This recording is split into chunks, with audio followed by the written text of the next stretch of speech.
The Western Philosophy, Chapter 3, page 146, paragraph 3, the Utopia of Science. To perfect science so, and then to perfect social order by putting science in control, would itself be utopia enough. Such is the world described of us in Bacon's brief fragment and last work. The New Atlantis, published 2 years before his death. Wells thinks it Bacon's greatest service to science to have drawn for us, even so sketchily, the picture of a society in which at last science has its proper place as the master of things. It was a royal act of imagination by which for 3 centuries one goal has been held in view by the great army of warriors in the battle of knowledge and the invention against ignorance and poverty. Here in these few pages we have the essence and the form of Francis Bacon, the law of his being and his life, the secret and continuous aspiration of his soul. Plato in the Timaeus had told of the old legend of Atlantis, the sunken continent in the western seas. Bacon and others identified the new America of Columbus and Cabot with this old Atlantis. The great continent had not sunk after all, but only man's courage to navigate the sea, since this old Atlantis was now known and seemed inhabited by a race vigorous enough, but not quite like the brilliant utopians of Bacon's fancy. He conceived of a new Atlantis, an isle in that distant Pacific which only Drake and Magellan had traversed, an isle distant enough from Europe and from knowledge to give generous scope to the utopian imagination.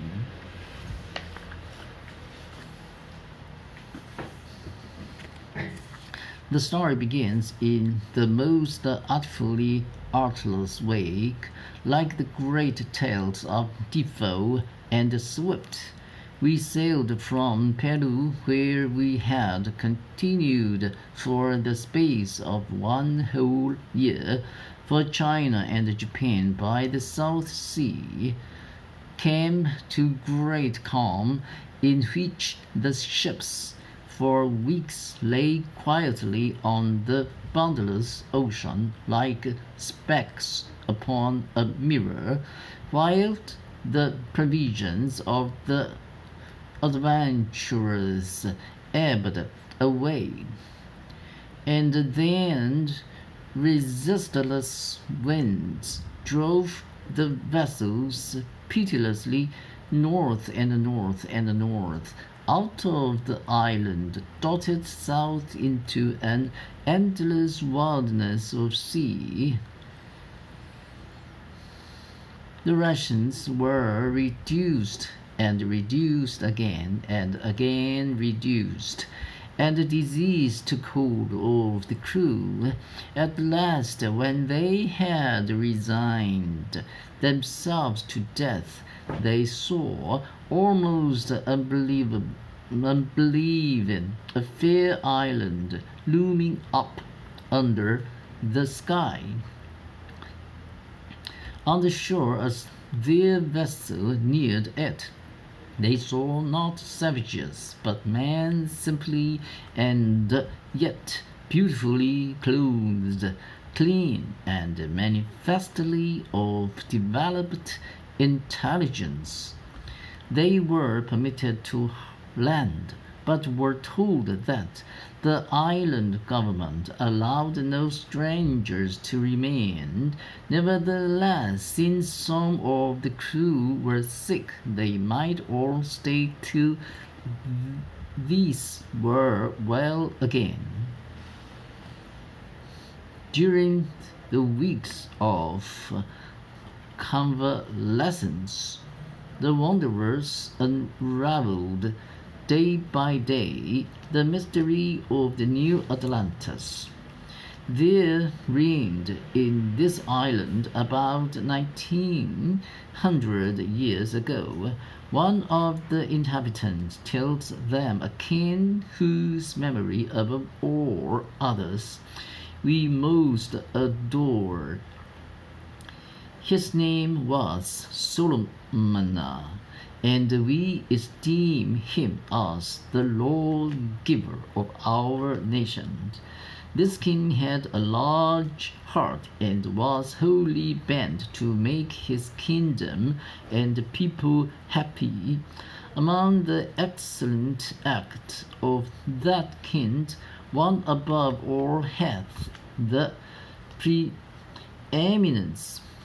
It was the creation and the institution of the order or society which is called Solomon's house, the noblest foundation, as we think, that was ever upon the earth, and the lengthening of this kingdom.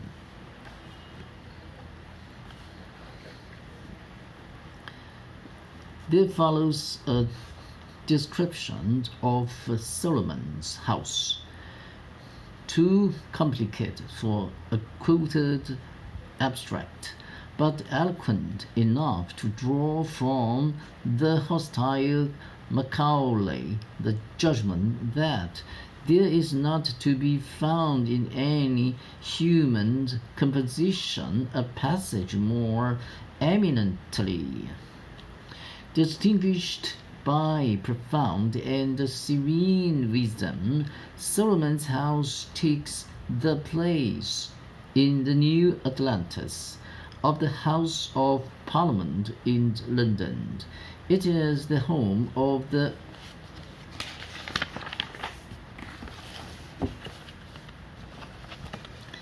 island government, but there are no politicians there, no insolent elected persons, no national palaver, as Carlyle would say, no parties, caucuses, primaries, conventions, campaigns, buttons, lithographs, editorials, speeches, lies, and elections. The idea of filling public office by such dramatic methods seems never to have entered the heads of these Atlantans.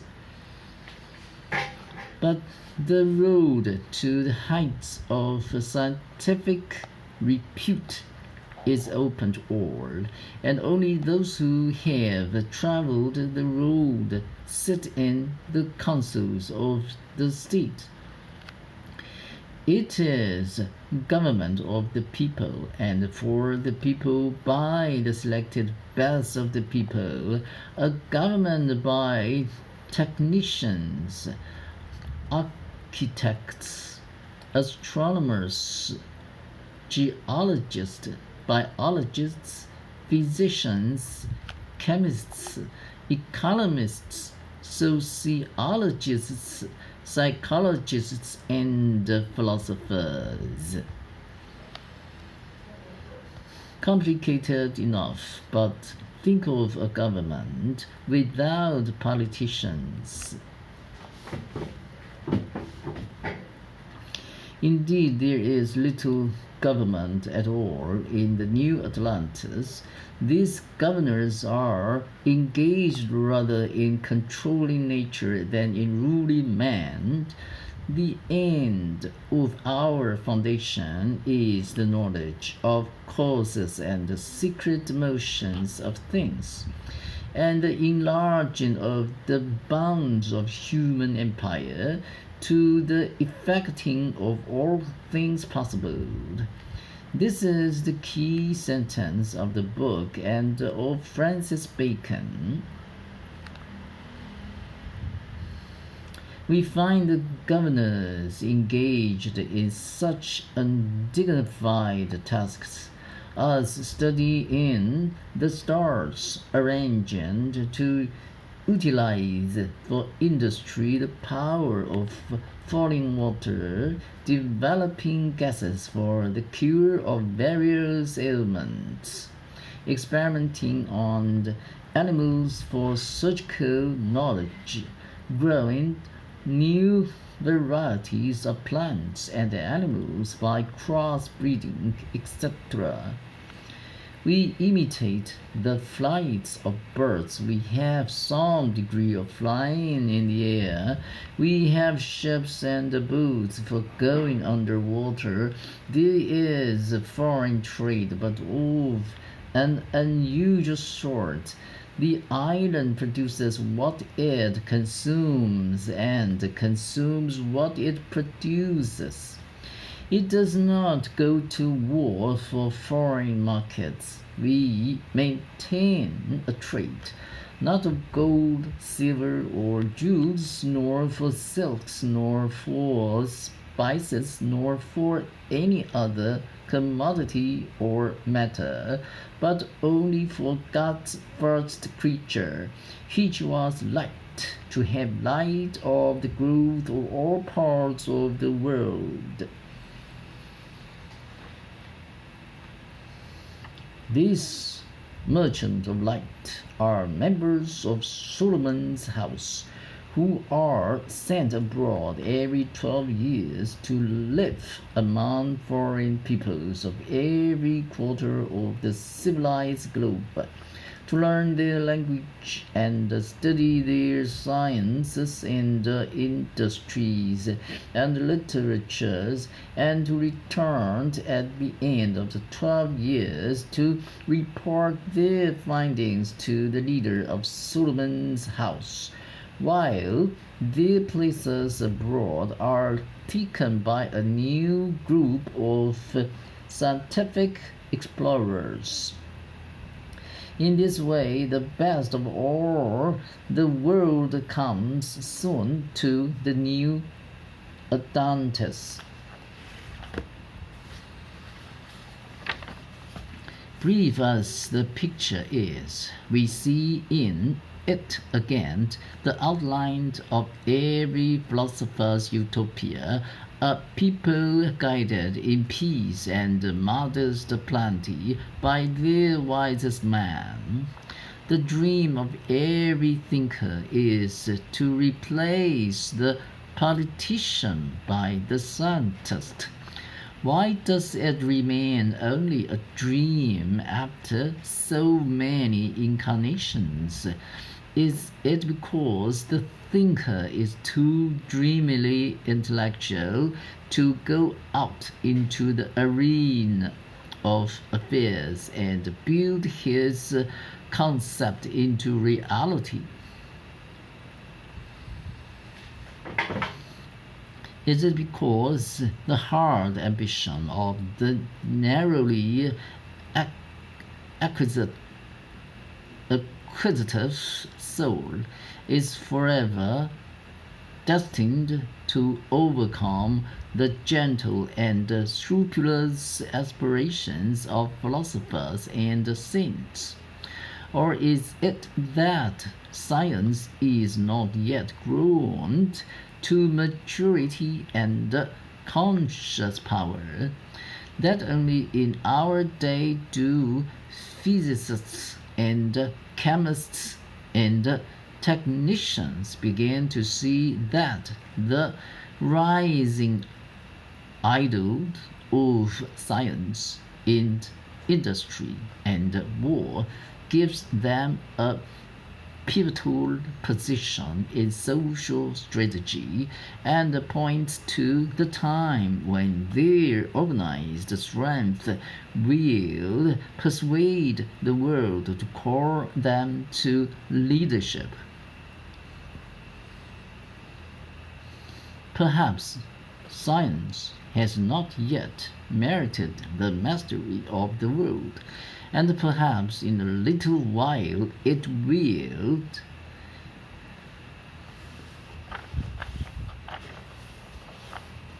Page 149. 5. Criticism. And now, how shall we appraise this philosophy of Francis Bacon? Is there anything new in it? Macaulay thinks that induction as described by Bacon is a very old-fashioned affair over which there is no need of raising any commotion, much less a monument. Induction has been practiced from morning till night by every human being since the world began. The man who infers that mince pies disagreed with him because he was ill when he ate them, well, when he ate them not, most ill when he ate most, and least ill when he ate least, has employed unconsciously but sufficiently all the tables of the Novum Organum. But John Smith hardly handles his table of more or less so accurately, and more probably will continue his mince pies, despite the seismic disturbance of his lower strait. And even were John Smith so wise, would not share Bacon of his merit. For what does logic do but formulate the experience and the methods of the wise? What does any discipline do but try by rules to turn the art of a few into a science teachable to all? But is the formulation Bacon's own? Is not the Socratic method inductive? Is not Aristotle's biology inductive? Did not Roger Bacon practice as well as preach the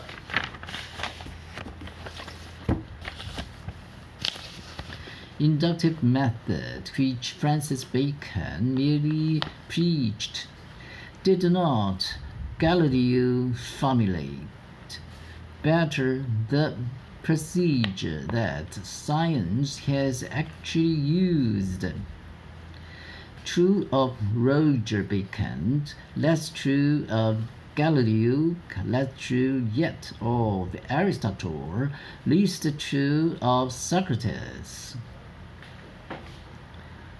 Galileo outlined the aim rather than the method of science, holding up before its followers the goal of mathematical and quantitative formulation of all experience and relationships. Aristotle practiced induction when there was nothing else for him to do, and where the material did not lend itself to his penchant for the deduction of specific conclusions from magnificently general assumptions. and Socrates did not so much practice induction, the gathering of data, as analysis, the definition and the discrimination of words and ideas. Bacon makes no claim to parthenogenetic originality. Like Shakespeare, he takes with a lordly hand and with the same excuse that he adorns whatever he touches. Every man has his sources, as every organism has its food. What is his is the way in which he digests them and turns them into flesh and blood.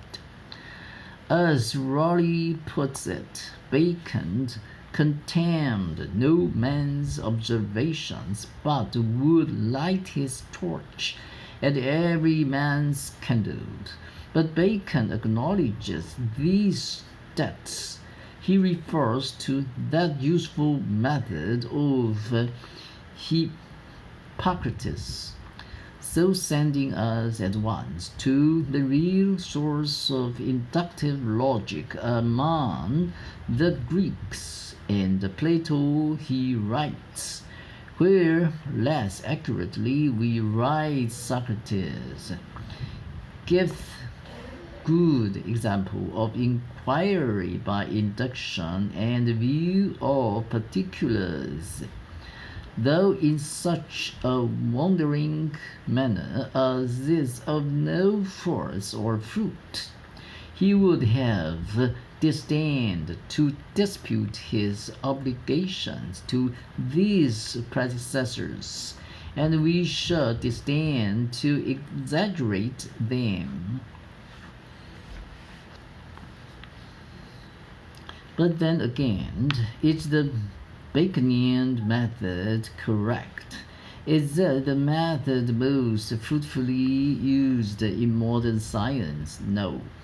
Generally, science has used with best result not the accumulation of data, natural history, and their manipulation by the complicated tables of the novel organism, but the simpler method of hypothesis, deduction, and experiment.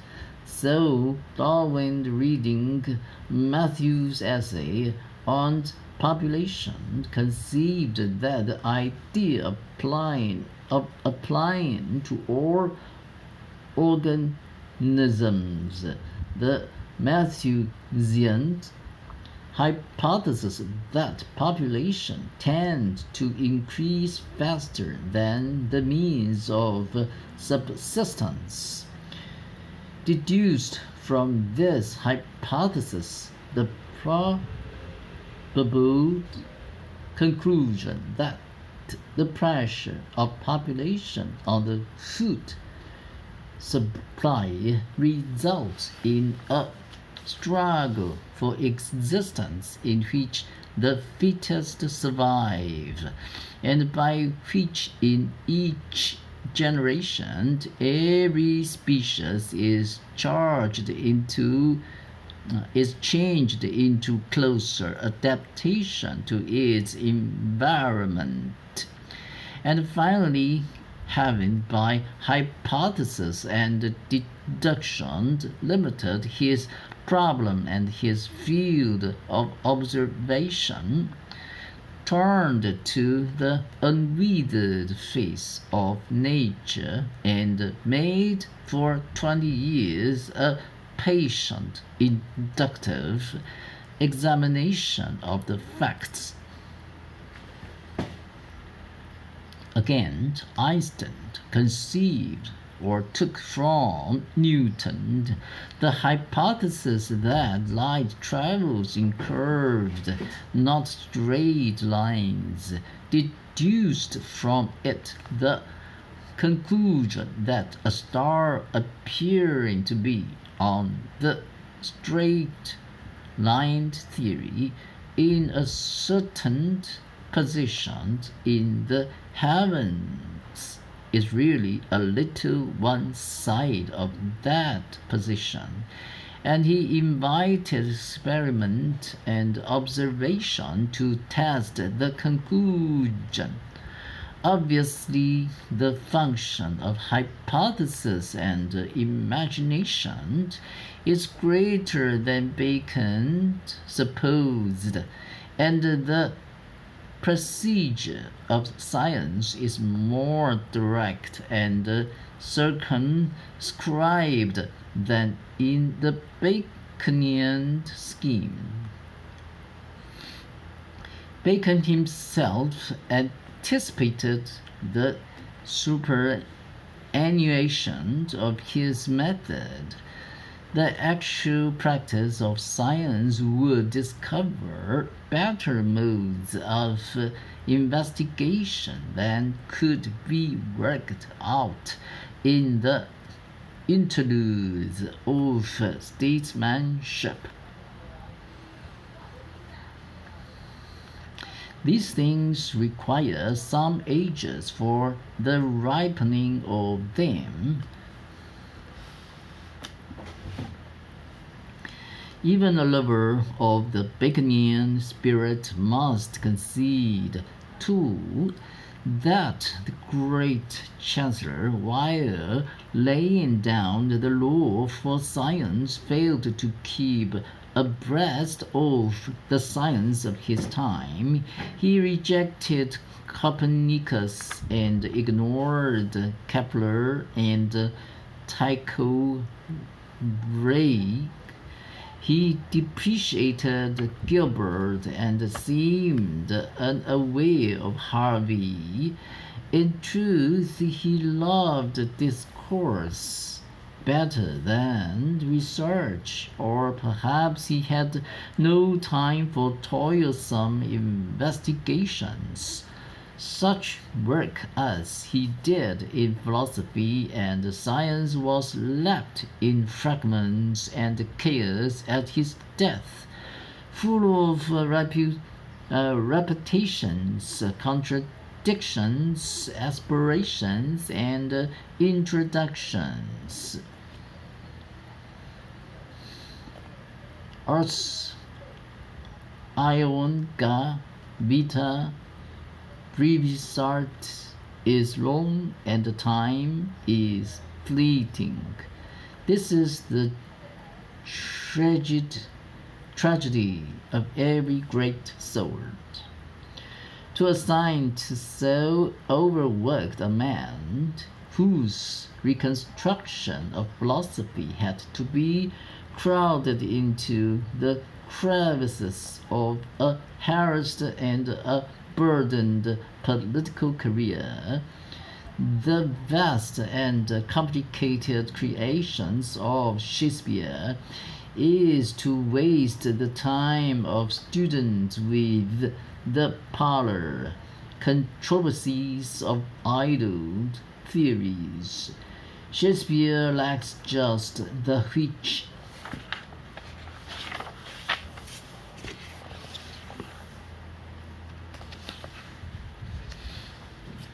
distinguishes the lordly Chancellor's erudition and philosophy. Shakespeare has an impressive smattering of many sciences and a mastery of none. In all of them he speaks with the eloquence of an amateur. He accepts astrology, this huge state whereon the stars in secret influence comment. He is forever making mistakes which the learned Bacon could not possibly have made. His Hector quotes Aristotle, and his Coriolanus alludes to Cato. He supposes the Lupercalia to be a hilt. and he understands Caesar about as profoundly as Caesar is understood by H.G. Wells. He makes countless references to his early life and his matrimonial tribulations. He perpetrates vulgarities, obscenities, and puns natural enough in the gentle roisterer who could not quite outlive the straightforward rioter and the butcher's son, but hardly to be expected in the cold and calm philosopher. Carlyle calls Shakespeare the greatest of intellects, but he was rather the greatest of imaginations and the keenest eye. He is an inescapable psychologist, but he is not a philosopher. He has no structure of thought unified by a purpose for his own life and for mankind. He is immersed in love and its problems, and thinks of philosophy through Montaigne's phrases only when his heart is broken. Otherwise, he accepts the world blithely enough. He is not consumed with the constructive vision that ennobled Plato or Nietzsche or Bacon.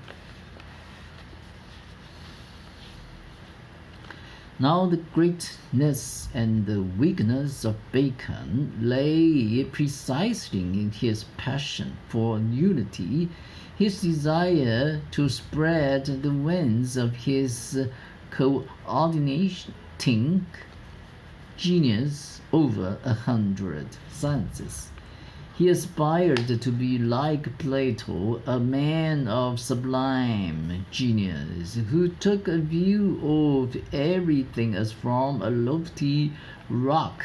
He broke down under the weight of the tasks he had laid upon himself.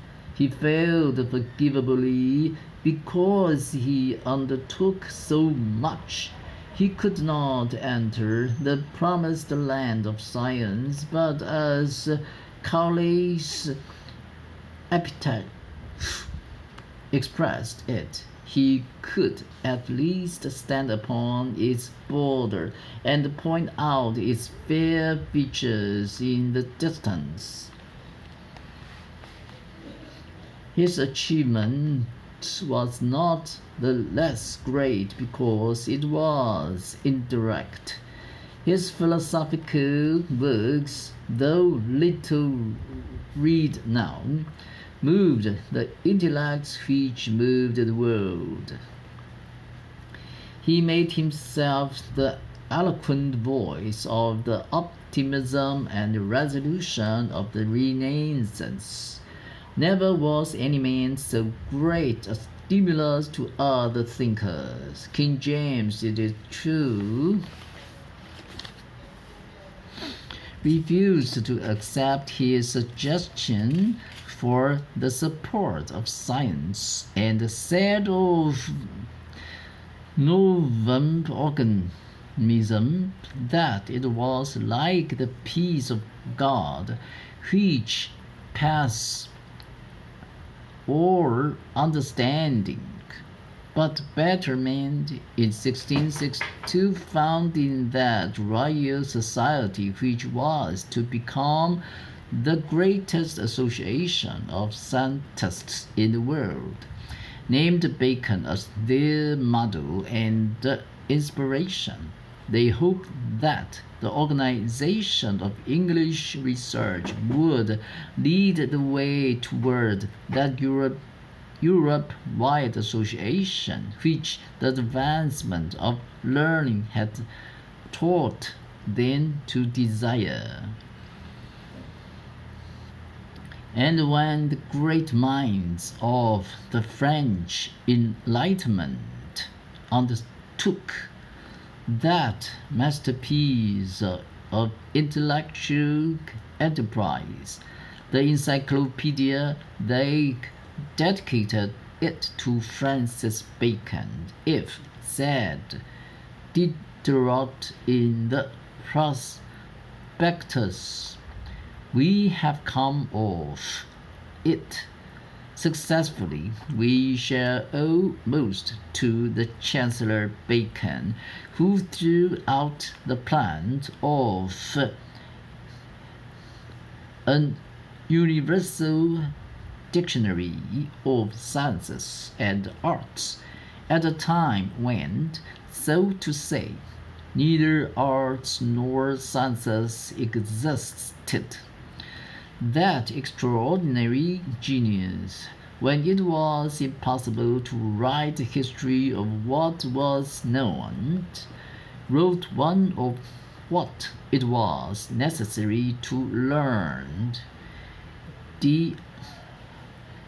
Alan Burt called Bacon the greatest, the most universal, and the most eloquent of philosophers.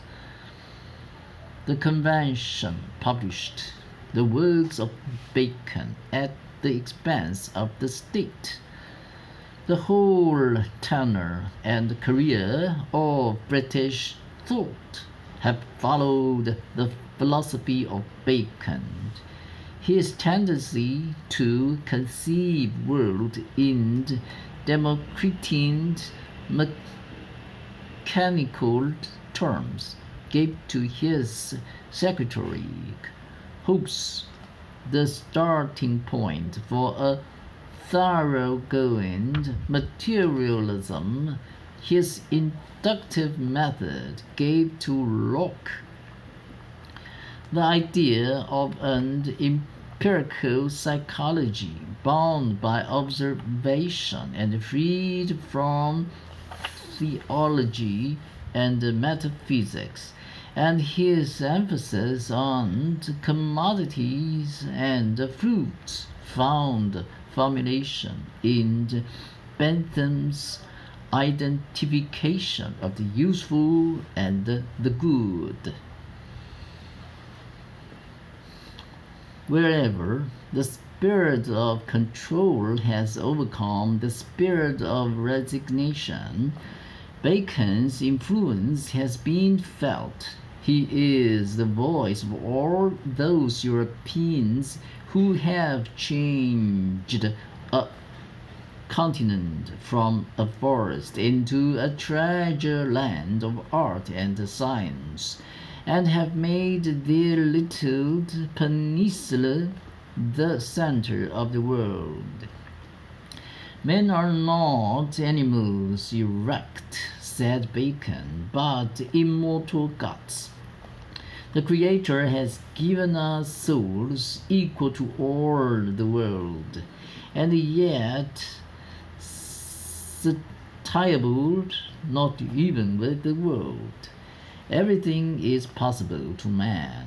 Time is young. Give us some little centuries, and we shall control and remake all things. We shall perhaps at last learn the noblest lesson of all, that man must not fight man, but must make war only on the obstacles that nature offers to the triumph of man. It will not be amiss, writes Bacon in one of his finest passages, to distinguish the three kinds, and as it were, grades of ambition in mankind. The first is of those who desire to extend their power in their native country, which kind is vulgar and degenerate. The second is of those who labor to extend the power of their country and its dominion among men.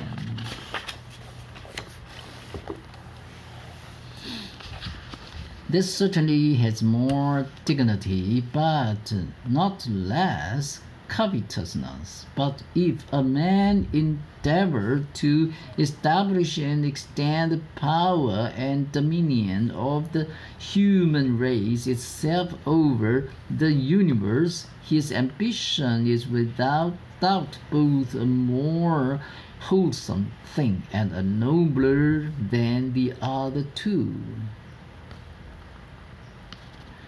It was Bacon's fate to be torn to pieces by the hostile ambitions struggling for his sword. 6. Epilogue. Man's great place are thrice servants, servants to the sovereign of state, servants of fame, and servants of business, so as they have no freedom, neither in their persons, nor in their action, nor in their time. The rising unto place is laborious, and by pains men come to greater pains, and it is sometimes space, and by indignities men come to greater pains, and it is sometimes space, and by indignities man comes to dignities. The standing is slippery, and the regress is either a downfall or at least an eclipse. What a wistful summary of Bacon's epilogue. A man's shortcomings, said Gordon, are taken from his epoch. His virtues and greatness belong to himself. This seems a little unfair to the sagest, but it is exceptionally just in the case of Bacon. After a painstaking study of the morals prevalent at Elizabeth's court, concludes that all the leading figures, male and female, were disciplines of Machiavelli. Roger Ascham described in doggerel the four cardinal virtues in demand at the court of the Queen. Talk, lie, flatter, and face. 4 ways in court to win man's grace. If thou be taught to none of these, away, good peers, home John cheese. It was one of the customs of those lively days for judges to take present from persons trying cases in their court. Bacon was not above the age in this matter, and his tendency to keep his expenditure several years in advance of his income forbade him the luxury of scruples. It might have passed unnoticed, except that he had made enemies in Essex case, and by his readiness to sabre fools with his speech. A friend had warned him that it is too common in every man's mouth in court, that as your tongue hath been a razor to some, so shall this be to you. But he left the warnings unnoticed. He seemed to be in good favor with the king. He had been made Baron Verulam of Verulam in 1618 and Viscount St. Albans in 1621, and for 3 years he had been Chancellor. Then suddenly the blow came. In 1621, a disappointed suitor charged him with taking money for the dispatch of a suit. It was no unusual matter, but Bacon knew at once that if his enemies wished to raise it, they could force his fall. He retired to his home and waited developments. When he learned that all his fools were clamoring for his dismissal, he sent in his confession and humble submission to the King James, yielding to pressure from the now victorious Parliament, against which Bacon had too persistently defended him, sent him to the Tower. But Bacon was released after 2 days, and the heavy fine which had been laid upon him was remitted by the king.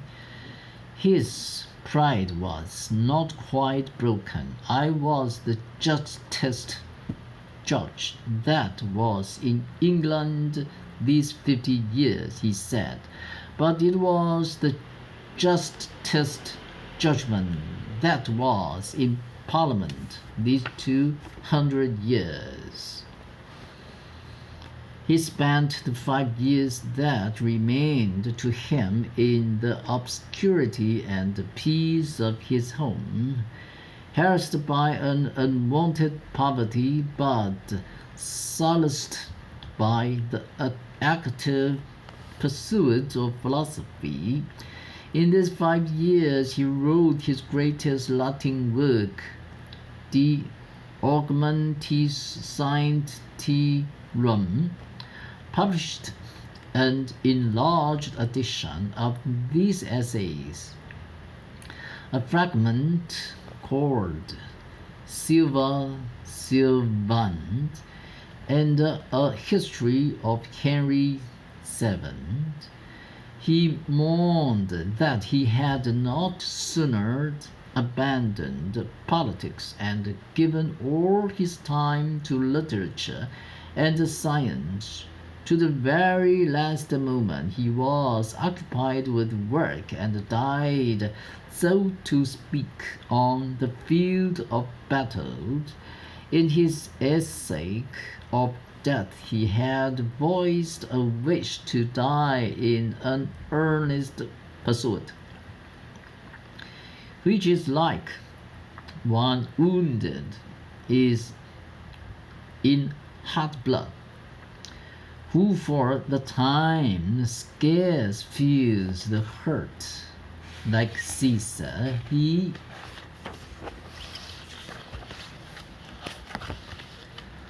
was granted his choice. In March 1626, while riding from London to Highgate, and turning over in his mind the question how far flesh might be preserved from putrefaction by being covered with snow, he resolved to put the matter to a test at once. Stopping off at a cottage, he bought a fowl, killed it, and stuffed it with snow. While he was doing this, he was seized with chills and weakness, and finding himself too ill to ride back to town, he gave directions that he should be taken to the nearby home of Lord Arundel, where he took to bed. He did not yet resign life. He wrote cheerfully that the experiment succeeded excellently well, but it was his lust, the fitful fever of his varied life, had quite consumed him. He was all burnt out now, too weak to fight the disease that crept up slowly to his heart. He died on the 9th of April, 1626, at the age of 65. He had written in his will these proud and characteristic words: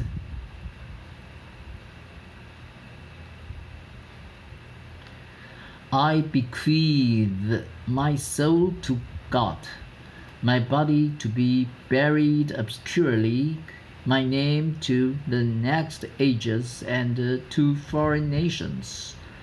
The ages and the nations have accepted him. It is over.